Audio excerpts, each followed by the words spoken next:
बिस्मिल्लाहिर्रहमानिर्रहीम। अस्सलाम वालेकुम डियर स्टूडेंट्स। जैसा कि आप जानते हैं कि अब आपका जो बोर्ड का पेपर पैटर्न है वो कम्प्लीटली चेंज है, मुकम्मल तौर पर तब्दील हो चुका है। अब इस दफ़ा जो आपका पेपर होगा वो SLO बेस्ड होगा, यानी स्टूडेंट लर्निंग आउटकम असेसमेंट्स, यानी कि आपने जो पढ़ा उससे क्या सीखा, उसको कितना समझा, इस चीज को असेस किया जाएगा। ठीक है, लिहाजा बेटा अब इसके लिए सबसे पहले जो चीज जरूरी है वो ये कि आप अपने असबाक जो है उनको समझ के पढ़ें, रीडिंग बहुत अच्छे से करें। और रीडिंग सिर्फ रीडिंग की हद तक नहीं आनी चाहिए, बल्कि जो कुछ आप पढ़ रहे हैं उसका आपको शऊर हो। जैसा कि पहला जो सबसे पहला क्वेश्चन है वो आपका है पैराग्राफ की तफहीम। तो तफहीम का मतलब फहम से है, फहम का मतलब है समझना, यानी आपको एक पैराग्राफ दिया जाएगा, उसको आपने समझ के उसमें से आपको 9 सवालात दिए जाएंगे, जिसमें से आपने 8 सवालात के जवाबात लिखने हैं। यानी उस पैराग्राफ को आप समझेंगे, जब तक आपको पैराग्राफ की समझ नहीं आएगी, उसके अंदर क्या लिखा हुआ समझ नहीं आएगी, उस वक्त तक आप इस काबिल नहीं हो सकते कि आप उन सवालात के जवाबात लिख सके।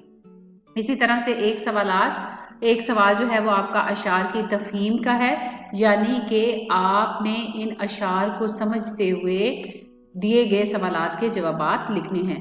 तो बेटा हर सवाल जो है वो 5 सवाल आपने लिखने हैं। इस तरह से आपको ये क्वेश्चन आएगा कि दर्ज झैल अशार को गौर से पढ़िए और कोई से 5 सवालात के जवाबात लिखिए।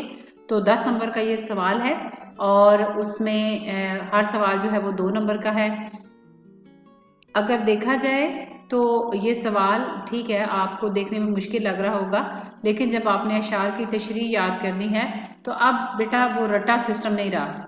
अब ये है कि आपको हर मिसरा, हर शेर जो है उसको समझ के पढ़ना है, ताकि जब आप इस तरह से असबाक को और नज़मों को, गज़लों को समझ के पढ़ेंगे तो आपको सिलेबस के अलावा अगर कहीं और से भी दूसरी किसी बुक से कोई शेर नज़म का या गज़ल का दे दिया जाता है तो ज़ाहिर है आप इस काबिल होंगे, आपकी वोकेबलरी इतनी होगी, आपके अंदर इतनी जो है प्रैक्टिस के साथ, ज़ाहिर है जैसे आप मैथ्स की प्रैक्टिस करते हैं तो आपको फिर वो सवाल कहीं से भी आ जाए तो आपको बिल्कुल किसी किस्म की कोई मुश्किल नहीं होती, कोई परेशानी नहीं होती। इसी तरह से अगर आप उर्दू की रीडिंग की, नसर और नज़म की इसी तरह से प्रैक्टिस करेंगे तो चाहे कोई शेर, मिसरा या कोई सवाल, आप कोई पैराग्राफ कहीं से भी दे दिया गया हो तो वो आपके लिए मुश्किल नहीं है। अगर देखा जाए जिस बच्चे ने सबको या नज़मों को और गज़लों को समझ के पढ़ा होगा तो उसके लिए ये पेपर बहुत आसान है, क्योंकि अब जो है एक पैराग्राफ आपके बिल्कुल सामने होगा तो आपने उसको समझ के, उसको देख के उसमें से सवालात के जवाबात लिखने। इसी तरह से ये आपको अशार दिए गए हैं तो नीचे जो सवालात दिए गए हैं वो इन्हीं अशार को पढ़ते हुए इनमें से आपने इनके जवाबात देने हैं, यानी इन जवाबात के लिए आपके सामने एक क्लू मौजूद है। ठीक है, तो लिहाजा इसका बेहतर तरीका ये है कि आपकी बुक में जो आपकी गज़लियात हैं और जो नज़में हैं उसके एक एक मिसरे को समझ के पढ़ें। जैसा कि आपको ये सवाल दिया जाएगा अशार की तफहीम, तो इसको आप एक टेस्ट ही समझे, यानी एक टेस्ट है जो मैं आपके साथ शेयर कर रही हूँ। लिहाजा अगर आप इस तरह से मेरे साथ साथ अशार की तफहीम और पैराग्राफ की तफहीम और हिस्सा कवायद की प्रैक्टिस करेंगे तो इंशाल्लाह आपको पेपर करने में बहुत ज़्यादा ये चीज़ें हेल्प आउट करेंगी। सवाल आपको इस तरह से दिया जाएगा, दर्ज झैल अशार को गौर से पढ़िए और कोई से 5 सवालात के जवाबात लिखिए।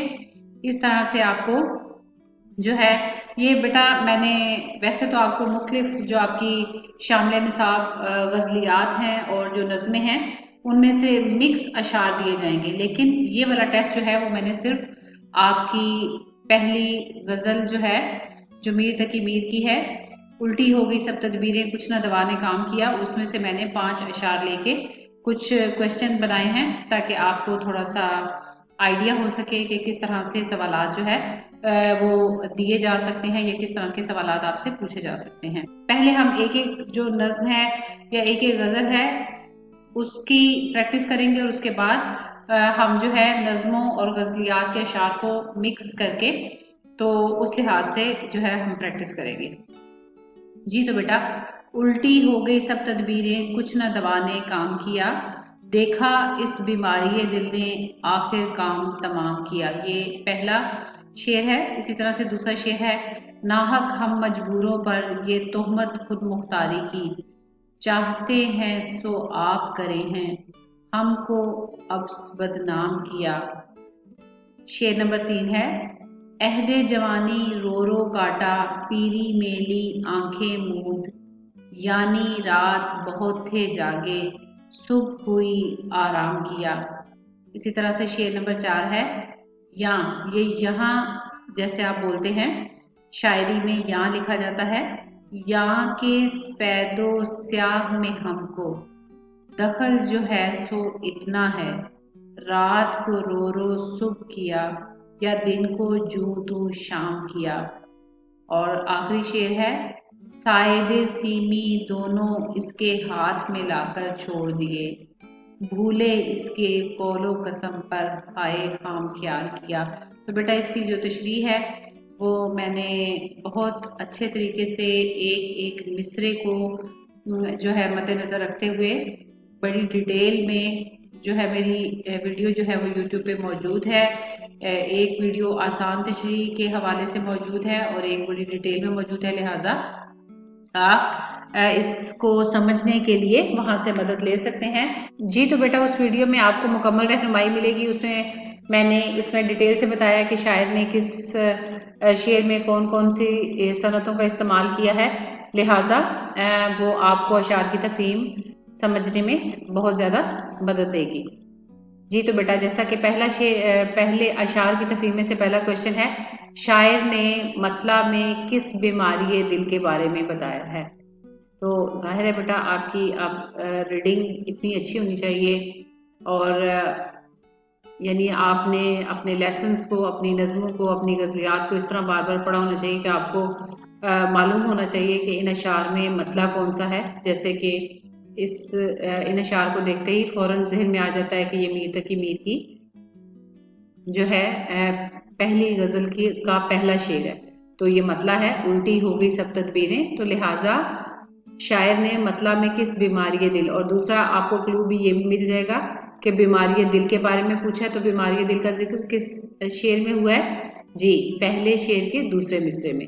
तो लिहाजा आपसे सवाल पूछा गया है कि मतला में शायर ने किस बीमारी दिल का जिक्र किया है, तो आप इसका जवाब देंगे कि मतलब में शायर ने जो है वो इश्क की बीमारी का जिक्र किया है। जिस तरह से भी आप इसको डिटेल में डिफाइन करना चाहें, मैं आप इसके जवाबात और डिटेल में नहीं जाऊंगी, सिर्फ इस तरह से बताऊंगी कि आपने किस तरह से ये अंदाजा लगाना है कि कौन सा क्वेश्चन किस शेर से या किस मिसरे से लिया गया है। इसी तरह से दूसरा क्वेश्चन है, मीर ने दवा ना काम करने की क्या वजह बताई। तो अब बेटा देखा इस बीमारी दिल ने आखिर काम तमाम किया, तो बीमारी दिल का जिक्र इस मिसरे में था। मीर ने दवा के काम ना करने की क्या वजह बताई। अब जरूरी नहीं कि हर शेर में से एक क्वेश्चन लिया गया हो सकता है कि एक ही शेर में से 2 या 3 क्वेश्चन पूछे गए हों। तो आप देखिए दवा का जिक्र जो है पहले शेर के पहले मिसरे में ही हुआ है, उल्टी हो गई सब तदबीरें, कुछ ना दवा ने काम किया। तो यहाँ पर आप यहाँ से इस मिसरे की जो तशरीह है, क्या आपने इस मिसरे से क्या समझा, उस हवाले से जवाब लिखेंगे कि बीमारी दिल के लिए मीर ज़की मीर ने जितनी भी तदबीरें की तो वो सब क्यों कारगर साबित ना हो सकी, क्यों नाकाम हुई और क्यों कोई दवा जो है वो जो है उस बीमारी का इलाज ना कर सकी। सवाल नंबर 3 है, शायर ने अहदे जवानी और पीरी में क्या काम किया, नीज इस मिसरे में आंखें मूंदने से क्या मुराद है। तो अहदे जवानी और पीरी का जिक्र किस शेर में हुआ है, फौरन आपने ढूंढना है, शाबाश। शेर नंबर 3 में अहदे जवानी रो रो काटा। तो सवाल क्या है कि शायर ने अहदे जवानी और पीरी में क्या काम किया। तो पहले तो आपने इसका जवाब लिखना है कि शायर ने अहदे जवानी और पीरी, यानी अहदे जवानी का अलग से लिखना है कि रो रो के गुजारा, और पीरी मेली आंखें मूंद, इसको आपने अहदे जवानी को अलग डिफाइन करना है और पीरी यानी बुढ़ापे को अलग से डिफाइन करना है। और नीज इस मिसरे में आंखें मूंदने से क्या मुराद है। या ये भी आपसे पूछा जा सकता है कि आंखें मूंदना जो है वो ग्रामर की रूह से क्या है। तो हर हवाले से आपने जो है इसकी मशक करनी है। इसी तरह से सवाल नंबर 4 है, महबूब के कौलो कसम के बारे में शायर का क्या कहना है। जी बेटा, ये लास्ट आखिरी जो यहाँ पे शेर दिया गया है इसके दूसरे मिसरे में इसका जिक्र है, भूले इसके कौलो कसम पर आए खाम ख्याल किया। तो लिहाजा आपने जब इन अशार की तशरीह पढ़ी तो आपको इस मिसरे से क्या समझ आया, उस हवाले से आप इसका जवाब देंगे। इसी तरह से नेक्स्ट क्वेश्चन है, स्याओ सफेद से मीर तकी मीर की क्या मुराद है। ठीक है, नीज मीर को यहाँ स्याओ सफेद में किस कदर दखल है। तो ये स्याओ सफेद, यहाँ के स्याओ सफेद में हमको दखल जो है सो इतना है। तो बेटा आप इसको स्याओ सफेद से आपने क्या समझा, इसको मैंने बहुत डिटेल से कि जिसमें किसी किस्म की कोई तिश्नगी बाकी न रहे और आपके सवाल के जवाब के नामुकम्मल होने का कोई पहलू बाकी न रहे, मैंने अपनी इस गज़ल की तशरीह की जो वीडियो है, तो अगर आप इस शेर की तशरीह देखेंगे तो आपका कॉन्सेप्ट क्लियर हो जाएगा। अगर आपने उसको फॉलो किया है, उसको वीडियो को देखा है, समझ के पढ़ा है, तो आपको बिल्कुल भी इस सवाल का जवाब देने में कोई मुश्किल नहीं होगी। तो लिहाजा जब यहाँ आप पढ़ेंगे तो फौरन आपको पता चल जाएगा कि ये सवाल यहाँ से लिया गया है, यहाँ के सफेदो स्याह में हमको दखल जो है सो इतना है। तो पहला सवाल है कि सफेदो स्याह से क्या मुराद है, और इसी तरह से कि मीर को सफेदो स्याह में कितना दखल है। तो इसका जवाब दूसरे मिसरे में है कि हमको दखल जो है सो इतना है, रात को रो रो सुख किया या दिन को जो तू शाम किया।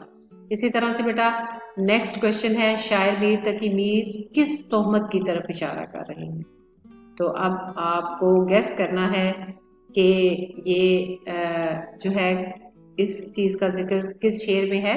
नाहक हम मजबूरों पर ये तोहमत खुद मुख्तारी की। तो खुद मुख्तारी की तोहमत का जिक्र किया गया है कि यानी हम पे ये इल्ज़ाम है कि हम अपनी मर्जी करते हैं या खुद मुख्तार हैं अपने फैसलों में, अपने मामलात में। अब मैं इतनी डिटेल में नहीं जाऊंगी। तो लिहाजा यहाँ पर शायर मीर तकी मीर किस तोहमत की तरफ इशारा कर रहे हैं। तो ये दूसरे शेर से ये क्वेश्चन जो है वो लिया गया है। नाहक हम मजबूरों पर ये तोहमत खुद मुख्तारी की, चाहते हैं सो आप करे हैं, हमको अब बदनाम किया। जी तो बेटा उम्मीद है आपको समझ आ गया होगा कि किस तरह से आपको अशार की तफहीम जो है उसके सवालात पूछे जाएंगे और किस तरह से आपने गैस करना है कि कौन सा सवाल जो है वो किस मिसरे से या किस शेर से लिया गया है और किस तरह से आपने उसके जवाब देने हैं। इसी तरह से हिस्सा कवायद जो है उसके क्वेश्चन भी आपने अलग से तो जो है तारीफें याद करनी है, जैसे इस्तारा किसे कहते हैं, ये तशबीह किसे कहते हैं, मतला किसे कहते हैं, मक्ता किसे कहते हैं। लेकिन जो आपने मॉडल पेपर भी देखा जो बोर्ड की तरफ से जो है आपको भेजा गया है, उसमें आपने देखा होगा कि ज़्यादातर क्वेश्चन जो है वो कंपैरिजन के पूछे गए हैं। लिहाजा अगर आप इस्तारा और तशबीह की तारीफ याद करेंगे तो आपने इस तरह से भी उसको याद करना है कि तशबीह और इस्तारा में फ़र्क क्या है, या इसी तरह से मतला और मक्ता में क्या फ़र्क है, नाद किस तरह हमसे मुख्तलिफ होती है। इसी तरह से जो है आपकी जो 9th ग्रेड की बुक है उसमें एक सवाल है फीचर और कॉलम दिया गया है, तो फीचर और कॉलम में क्या फ़र्क है। तो इस तरह से आपको जो है मुख्तलिफ जो इस्तिलाहात हैं उनके नज़्म और गज़ल में क्या फ़र्क है, तो उन पे कंपैरिजन करना या उनके दरमियान जो डिफरेंस है वो भी जो है आपके कॉन्सेप्ट्स जो है क्लियर होने चाहिए। ठीक है बेटा, ताकि आप दौराने इम्तिहान जो है वो कंफ्यूज ना हो जाए। तो हिस्सा कवायद का सवाल आपको इस तरह से आएगा कि दर्ज झैल में से 4 अज्जा के जवाब तहरीर करें। इससे आपको अंदाज़ा होगा कि आपका जो ग्रामर का पोर्शन है वो अब किस कदर आपके लिए अहम है कि 15 नंबर के जो ऑब्जेक्टिव हैं वो आपके हिस्सा कवायद से लिए गए हैं, और इस तरह से ये आपका 8 नंबर का ये सवाल होगा। तो इस तरह से आपको अब पहले से बहुत ज़्यादा ज़रूरत है ग्रामर पर फोकस करने की। तो इस तरह से हिस्सा कवायद में आपको 6 सवाल दिए जाएंगे, जिसमें से आपको 5 सवालात के जवाब लिखने हैं। इस्तारा और तशबीह में फ़र्क बताएं, मतला की तारीफ करें और एक मिसाल दें। इसी तरह से नात किस तरह से हमसे मुख्तलिफ होती है, मुहावरा की तारीफ लिखें, नीज़ मिसाल से वजाहत करें। मुकालमा किसे कहते हैं, नीज़ मुकालमा की कितनी इकसाम हैं, या नावल की तारीफ लिखें। इसी तरह से ड्रामा और मुकालमा में फ़र्क पूछा जा सकता है, नावल और अफसाना में फ़र्क पूछा जा सकता है। ठीक है बेटा, तो लिहाजा आपने अच्छे तरीके से जो है हर चीज़ को समझ के पढ़ना है।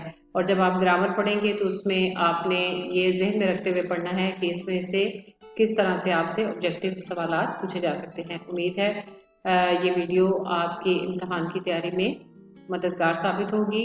इजाज़त चाहती हूँ। अल्लाह हाफ़िज़।